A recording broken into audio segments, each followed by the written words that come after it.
گزشتہ رات وزیر اعلیٰ خیبر پختونخوا کو بٹگرام میں مبینہ طور پر 11 سالہ بچی کے حوالے سے سوشل میڈیا پر گردش کرنے والی خبروں سے آگاہ کیا گیا۔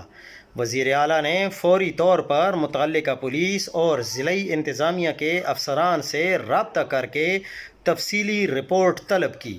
تفصیلات کے مطابق مقامی پولیس رات 1:50 پر لڑکی کے گھر پہنچی اور ذکرہ دختر حنیف اللہ سکونت گاؤں کدیرہ تھانہ چھنجال کو جوڈیشل مجسٹریٹ عدالت میں بیان کے لیے پیش کیا گیا، جہاں وہ اپنی والدہ اور دیگر رشتہ داروں کے ہمراہ موجود تھیں۔ ذاکرہ اور ان کی والدہ محفوظ ہیں اور تمام تر قانونی تقاضے مکمل کیے جا رہے ہیں۔ مزید تفصیلات بعد میں جاری کی جائیں گی اور ایسا کوئی بھی غلط کام ہم کسی کو نہیں اٹھانے دیں گے۔